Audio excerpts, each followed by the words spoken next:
Главная новость с последних часов имеет два альтернативных заголовка. Российские силы захватили город Бахмут и российские силы освободили город Артемовск.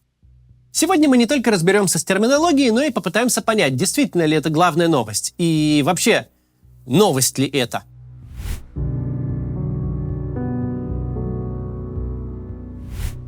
Сейчас мало кто вспомнит одно довольно символичное прошлогоднее событие, связанное со сводками от Минобороны в исполнении Игоря Конашенкова. Откровенно говоря, сейчас не все помнят о самом факте существования этих сводок. Хотя они до сих пор выходят в ежедневном режиме. Так вот, 11 марта 2022 года генерал Конашенков доложил, цитирую: «Общее продвижение с восточного, северного и западного направлений составило до 800 метров». Эти слова тогда знатно резанули слух апологетам молниеносной спецоперации. Мол, что ж за дела? Мы наши успехи теперь метрами будем считать? Прошел всего год этой самой молниеносной операции, и обсуждение боев за левую сторону улицы и полуразрушенную панельку стало привычным делом для федерального телеэфира. По последним данным, ЧВК «Вагнер» взяли под контроль. Здание к северу от полицейского участка, тяжелые бои идут в районе железнодорожной станции. Злая ирония состоит в том, что некогда вторая армия мира, понеся невосполнимые потери и разложившись на отдельные воинства, конфликтующие уже между собой, теперь действительно не способна воевать. Она может теперь лишь проводить специальные военные операции. Вот так реальность пришла в соответствии с терминологией. Тяжелая специальная операция по захвату Бахмутского административного здания сменяется кровавой специальной операцией по овладению Бахмутской же пятиэтажкой. За пятиэтажкой следует операция в стратегически важных развалинах бывшего детского сада. И так на протяжении почти 10 месяцев. Даже согласно официальным данным Российского Министерства обороны, понадобилось более 9,5 месяцев, чтобы освободить Артемовск. Провинциальный райцентр с довоенным населением в примерно 70 тысяч человек. Согласно же официальной позиции Министерства обороны Украины, Бахмут не пал до сих пор. Заместитель министра обороны Анна Маляр 21 марта заявила, что ВСУ продолжают удерживать позиции в частном секторе и у инфраструктурных объектов в районе Самолет. Район, кстати, так называется из-за погибшего в боях памятника истребителю МиГ-17. До войны он встречал всех въезжающих в Бахмут со стороны Константиновки и был одной из визитных карточек города.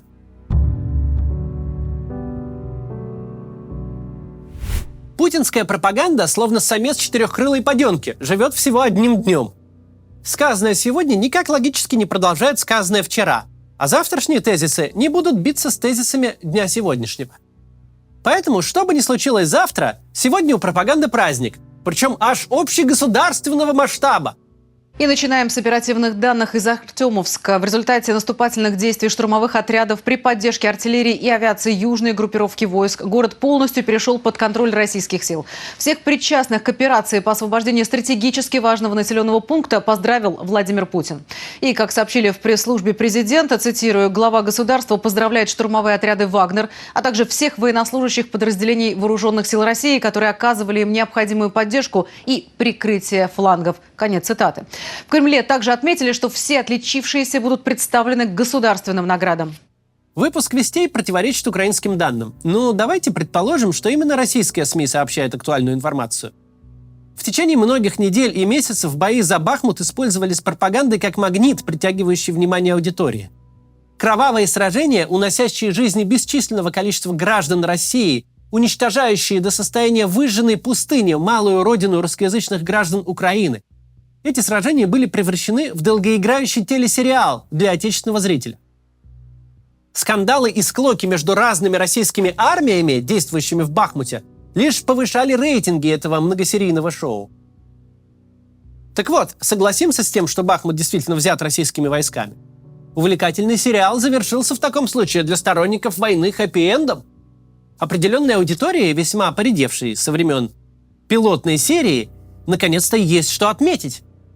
Но даже эти люди, выпив свой бокал шампанского сегодня, не смогут не задать очевидный вопрос завтра.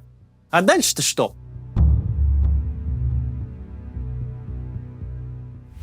Предположение, что Бахмут действительно пал, дает нам удобную шкалу для оценки реальных возможностей российской армии.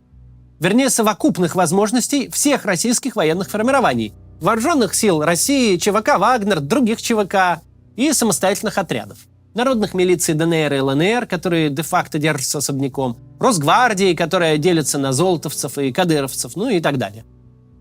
Для всего этого зоопарка Бахмут стал точкой максимального приложения усилий. Только неадекватная концентрация ресурсов на крошечном участке фронта позволила взять 70-тысячный город за 9,5 месяцев. Печальный опыт Авдеевки, Марьинки и уж тем более Угледара наглядно показал, российские военные силы не способны успешно наступать более чем на один украинский город. Даже райцентр, если они и могут взять, то только навалившись на него всей мощью. Обычная карта со всеми украинскими городами и несложные арифметические расчеты показывают, что такими темпами для военной победы над Украиной Владимиру Путину понадобится несколько десятилетий. Тут можно возразить, мол, экстраполяция – это вообще-то не аргумент. Однако сказанное выше – это экстраполирование в пользу Путина. Мы здесь предполагаем идеальную для него картину, в которой мощь российских сил остается на сегодняшнем уровне, а военный потенциал ВСУ, несмотря на колоссальные поставки Запада, не растет почему-то. В этой картине украинская сторона с какого-то перепугу отказывается от своего собственного наступления и навсегда остается в пассивной обороне. С каждым пройденным километром линии снабжения российских войск не растягиваются, а граждане России готовы безропотно воевать целыми поколениями, причем на чужой земле. Это ведь далеко не то же самое, что сражаться за свою страну. И вот только в такой идеальной картине для Путина через несколько десятилетий он таки сможет одержать победу, если доживет.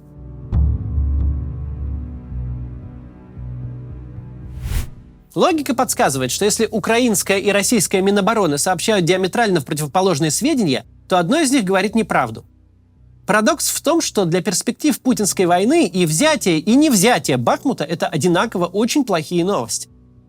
Официальная позиция как российского, так и украинского военного ведомства начинается похоже. Российские войска более чем за 9,5 месяцев ценой предельного напряжения усилий. Дальше можно подставить два варианта продолжения. Наконец сумели полностью овладеть руинами райцентра или так и не смогли овладеть руинами райцентра. Но хрен редьки не слаще в данном случае. В масштабах большой войны между двумя самыми крупными государствами Европы отличия между двумя этими утверждениями вообще теряются. Ведь главное остается неизменным. Есть восток Украины. На востоке Украины есть множество русскоязычных городов. Какие-то поменьше, чем Бахмут, а какие-то, например, Славянск и Краматорск, в 1,5 раза больше. Наша страна, при условии сохранения неизменной боеспособности своей армии и других вооруженных формирований, при условии пассивности ВСУ, может разве что уничтожать по одному русскоязычному городу на востоке Украины раз в несколько месяцев. Что и показал опыт Бахмута, где сейчас нет буквально ни одного целого дома. Выглядит он как-то вот так. Да, свернув свою собственную страну, ее экономику и граждан в бараний рог, мы можем оставить без крыши над головой значительное количество иностранных граждан. Людей, которые в большинстве своем говорят на одном с нами языке, а каких-то 1,5-2 года назад вообще хорошо относились к России. И даже активно голосовали за пророссийских и русскоязычных политиков на всех предвыборных кампаниях предвоенных выборов. Долгое время казалось, что Лисичанск – это последний город, который удалось стереть с лица земли российским вооруженным силам. Но они доказали, что все-таки способны на большее, превратив в руины Солидар, а затем Бахмут. Учитывая, что помимо городов есть еще и поселки городского типа и села, мы можем предположить, что до своего неминуемого краха российским войскам еще удастся уничтожить тот или иной населенный пункт. Один только вопрос – зачем? Кому вообще это нужно? Гражданам России? Украинским гражданам на Донбассе? Есть ли на свете хоть один человек, которому нужно продолжение этого кровавого банкета? Помимо ненастоящего царя, которому действительно выгоднее продолжать войну хоть до самой своей смерти, чем признать поражение. Зачем вообще взяли Бахмут? И зачем эта война? Нет ответов. До завтра.